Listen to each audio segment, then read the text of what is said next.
Now, some people just more active at night, and that's okay, as long as you keep the suggested amount.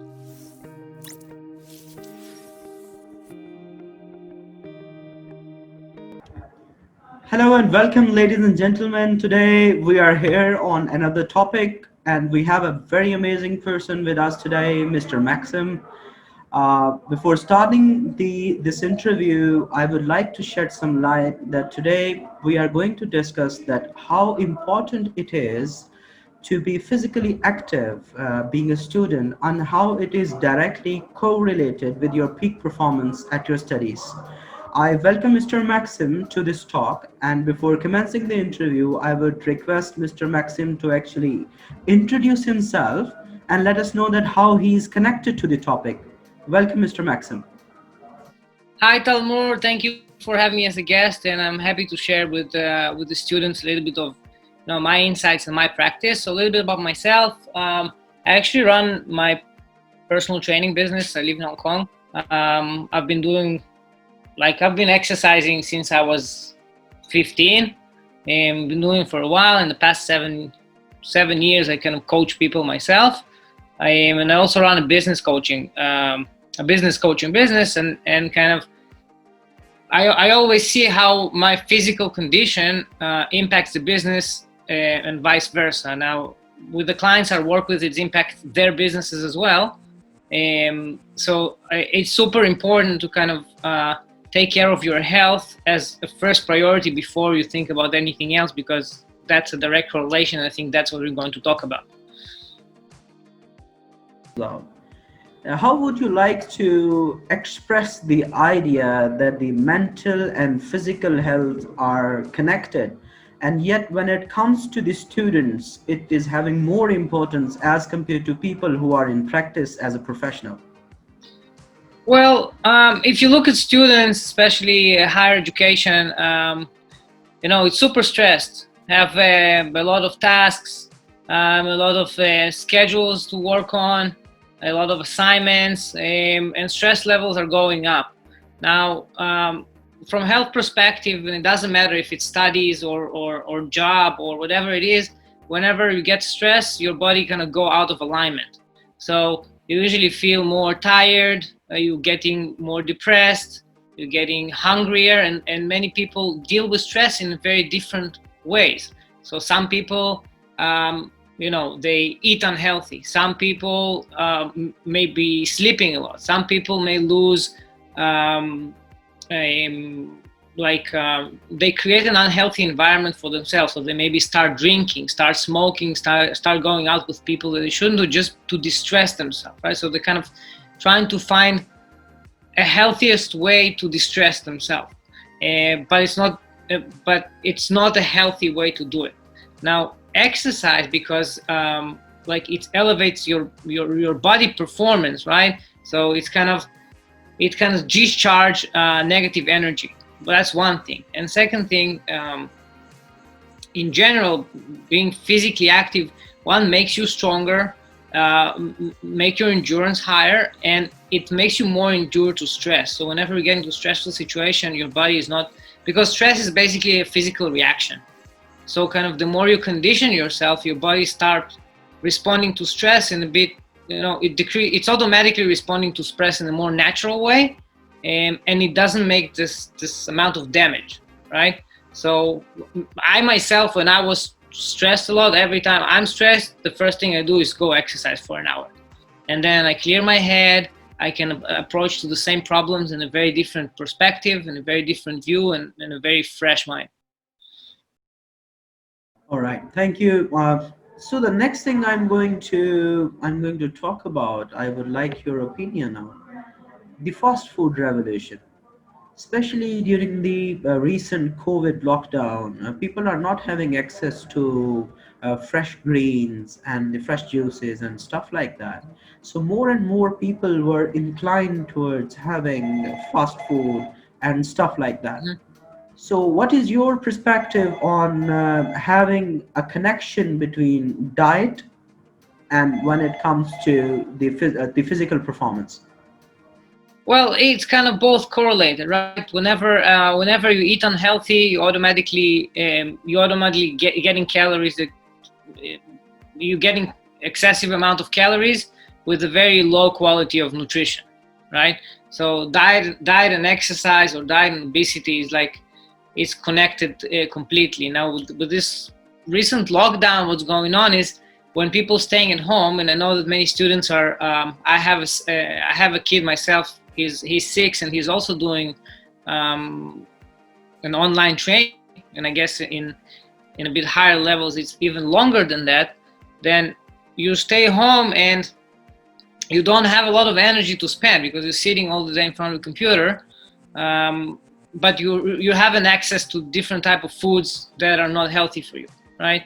And then usually what people tend to do is to go to the fastest and easiest solution that they have, which is like you mentioned, fast foods, which is, I don't know, like fry fruits or sweet foods, and any it creates the damage it creates, right? So we see elevated levels of obesity everywhere, and then when you don't take care of your body from a nutritional perspective, that gets to the same point of the body is less responsive to, like, more responsive to stress, and then with that you have some physical issues like tiredness and low energy, because your body just don't get like all the nutrients that it needs, like vitamin, minerals, etc.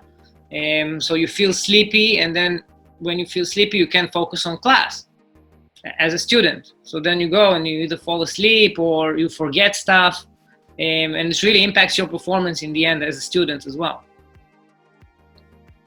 Right. So the last question, which I would like to bring on the table, is what is the prescribed routine, or you could prescribe to a student to follow? Like, what should be the minimum amount of physical activity that should be included in a student's daily routine that one must follow to stay active, and including what kind of diet a student must consume? Well, there is not a big difference between a student to an average person. In a sense, a student usually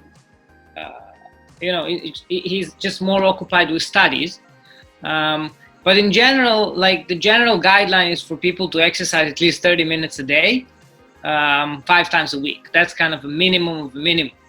Okay. For students that are younger, like, we're talking to audience for about 20 in the 20s, 30s, if I'm correct. So to spare 45 minutes to an hour a day to exercise would be kind of a sweet spot for them. My suggestion is, if you can kill it in the mornings, and do it in the morning. It's kind of, give you a good energy in the morning. You clear this exercise thing, like you nail it in the morning, and then you're not bothered with it anymore. It starts your day fresh. You're feeling good afterwards, so you can get to your studies like in a clear mind. And the other option is to do it in the evening to kind of clear your mind after the studies. But this all depends what's the schedule and what's kind of what's the times of the studies, right? Now with the nutrition in general, so a good way to make a nutrition stable is to have between 5 to 6 meals a day, which are smaller. Now, when you're a student, it's actually much easier to do because you can have just healthy snacks. Now, what do I mean by healthy snacks? It's more vegetables, more fruits, more whole foods instead of all the fast foods, and just really control your portions during the day. And again, nowadays when everybody's staying at home and they have and they learn online, that from a nutrition perspective they can just take care of it by just cooking healthier, and even if they order food, to start educate themselves a little bit about what healthy nutrition is. Like, you don't need to go into like making a nutrition degree or health degree, but at least understand the difference between carbs and proteins, bad fats and good fats, and what's the amount of calorie that your body needs to sustain. I think this is something that any person is supposed to know, including students. So that's great. Well, I was just somebody just asked a question that they are unable to sleep early at night, and hence they are not able to wake up early in the morning next day. How would you recommend that a person can reset a routine? And if somebody would like to reach you out for coaching or for some kind of advice, how they can? Mhm. Thank you. So let's touch the sleeping part first. And actually, one of my clients from a fitness perspective, he's starting his studies. He lives in Hong Kong and he's going to start his studies in UK on an online studies. Now it's a lot of time difference. Now, if that's the situation, then you have to adjust your times to a different time zone, right? But if it's in the same country, then it's just a matter of choice when you go to sleep and when do you wake up. Um, Now, some people just more active at night, and that's okay. As long as you keep the suggested amount of sleeping hours, which is basically between 7 to 9 hours a day, um, and you apply all the physical activity and healthy nutrition during the day, that's okay. But the problem is they kind of pushing it too far. So they can go to sleep like 3, 4 in the morning, and then because it's a daytime, so they wake up around 1 o'clock, and kind of it scrambles all the day. That's one thing. And then the second thing is that they're not utilizing the time that they're awake. So most of the time students, they maybe finish their homework, and then instead of going to bed, in order to kind of reset their sleeping time, they start playing games on the computer, and they do something that's not kind of relevant to the studies. And part of what I do I do business coaching as well for people that want to start an online business coaching, consulting, or expertise. And what I discovered, and many people have discovered, that even when they graduate from universities and they get degrees, they find jobs and then they're not happy with their jobs, or they're not finding jobs and they need to adjust something, right? So self-education is super, super important nowadays. And